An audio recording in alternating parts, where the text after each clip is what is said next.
I received this email from somebody who was stuck in a rut for 15 years, and they were finally inspired to make a change based on something that I said. I'm going to talk about what I said in this video, and I'm going to give you a simple 3-step solution to make sure you can also do what successful people generally always do. Let's get started. Hey everyone, I'm Meet Kevin. I'm a real estate broker, used to be a licensed lender, a licensed contractor, and now I'm a financial advisor. I run an actively managed ETF. I have a real estate startup. I got a plane, we fly around, and we do work. And there have been a lot of lessons that I've learned in my career, starting out with no money and working at Hollister and then Jamba Juice and getting a 10-cent raise to deciding, you know what, I'm gonna go become an entrepreneur and become a real estate agent. There are lessons that I learned throughout everything. And this email really throws me back to some of those lessons. I'm gonna share those with you. Listen to this email first. Quote, Kevin, I've been an avid follower for some time, and something struck me a few months back. You mentioned making yourself more valuable to your employer. I can't remember exactly how you phrased it, but the concept stuck with me. So with that in mind, I decided to teach myself how to become a licensed optician in the state of California. I probably butchered that word, by the way. I had to look it up. Okay, I had to look it up and try to figure it out what it was. But anyway, we'll talk about that in a moment.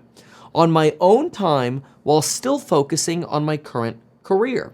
Apparently, it's somebody who works with eyeglasses and works for like an optometrist and so. Anywho, well, fast forward 5 months later. 5 months, just 5 months later, I managed to pass both tests, and my current employer gave me a substantial raise and created more job security in this specialized field. So for that push, I'd like to thank you. Without your inspiring videos, I'd be stuck in the same rut I have been in for 15 plus years. First of all, congratulations to this person. But what lessons can we take away from this? First, and this isn't part of the 3 steps, but the first is value. We're always trying to figure out how to provide more. There's an important lesson. A lot of people go through life and point the finger and say, man, I can't do something because of them. I can't do something because of that. Or somebody hurt me, and they're always pointing the finger. But the fact is, every time you point the finger, 3 fingers point right back at you.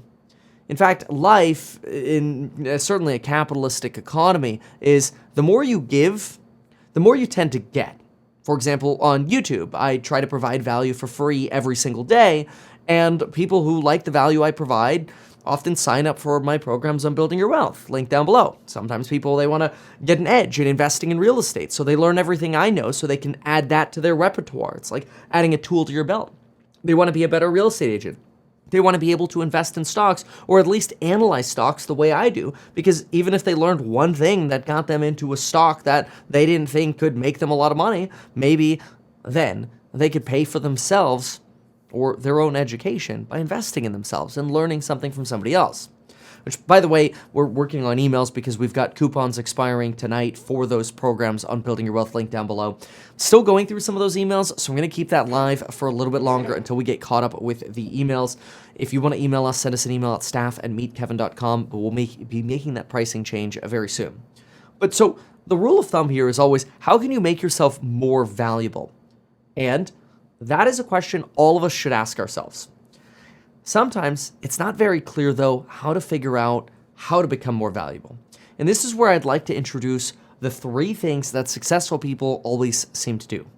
The first is starting with what I like to call the Tesla factory line shutdown.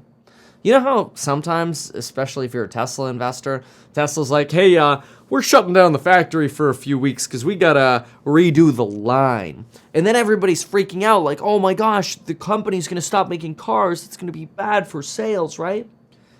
But it usually isn't bad for sales. It's actually usually fantastic for the company because they make an existing process more efficient.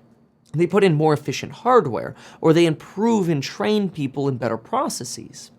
And this is the same thing that's important to do as an individual, whether you're an employee or you're stuck in a rut, you're an entrepreneur, you're frustrated, you feel like you're going to the grind every day and you're just not getting ahead. It's really important to try to incorporate in your life a factory shutdown. And so that's what I like to do.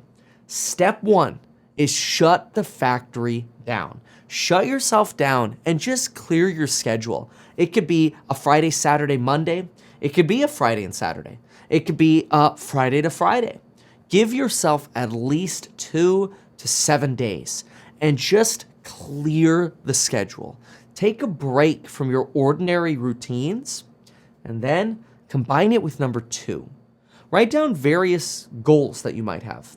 Maybe finally you want to try to start becoming a real estate agent, or you know what? You decide you want to become a registered investment advisor. I'm a registered investment advisor. I actually decided to become a registered investment advisor in one of these factory line shutdowns. I decided to take a 2-week break, and in that time I decided, you know what? I'm going to become a registered investment advisor myself.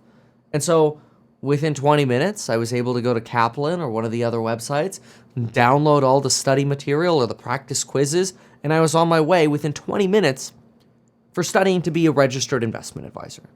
You can do that as well.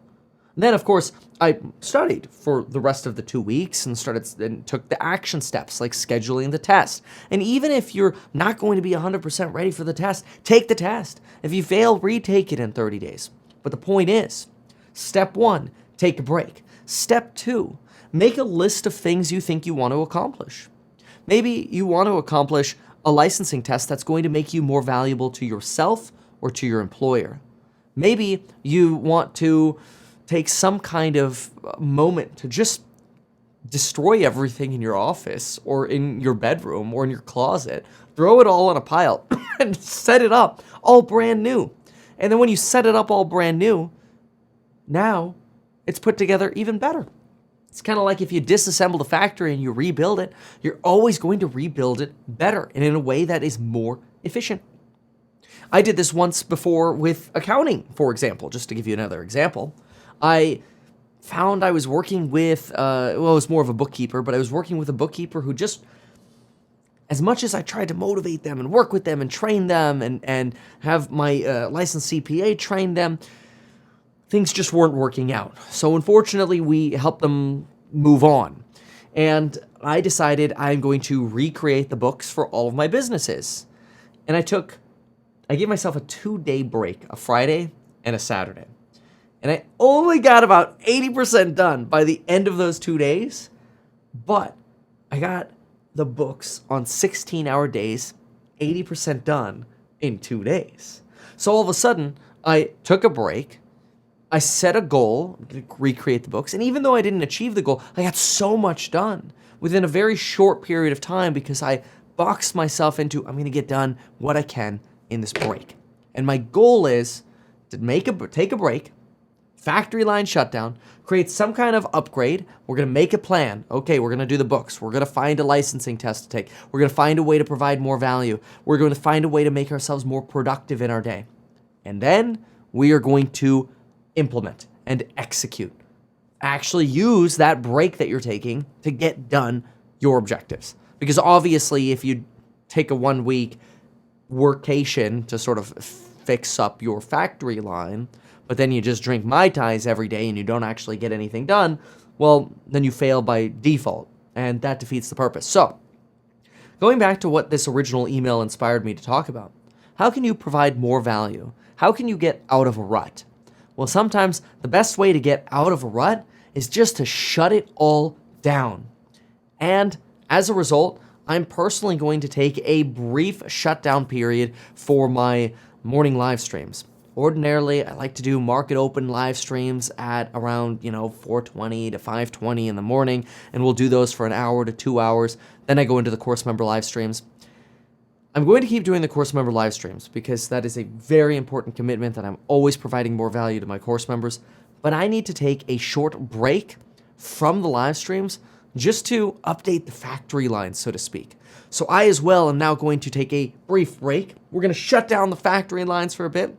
I'm going to process my list and start executing on my list to make sure I can provide more value to all of the things that I'm doing, whether it's this YouTube channel or my ETF that I manage or my real estate startup or the other things that I have in the works.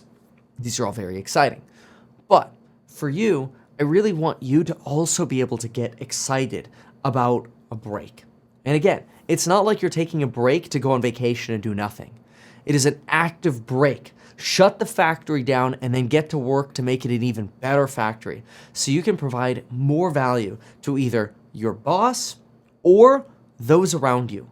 And don't let that you owe me attitude take over. The yo me attitude, as we like to say, is that attitude where you say, well, I'll work harder when I get paid more. No, that's backwards. Work harder first. Provide more value first. And you'll find that the more you give, the more you end up getting. So, if you're stuck in a rut, consider doing what successful people do. Shut the factory line down, make a plan, and execute on that plan. And even if you only get half of the things done you're trying to execute, at least you got more done than you would have had you not shut the factory down for an improvement period. And then you can always look forward to the next shutdown. So that way you're constantly thinking, what's next and how am I going to elevate to the next level? Thanks for watching. If you found this helpful, consider sharing this with somebody that would be super receptive or needs to hear this information. So consider, hey, who could use this? Who needs a factory shutdown in their life? And send it over to them. Thanks so much for watching. We'll see you in the next one. We'll see you again soonish once we finish the shutdown for the live streams. Thanks so much. Check out those coupons, link down below as well. Goodbye. Now, I want you to know this. When it comes to AI, time is what's going to make you money. And if you can prove that value to an employer, you'll always be able to be employed. So this is another way of making sure that you don't get replaced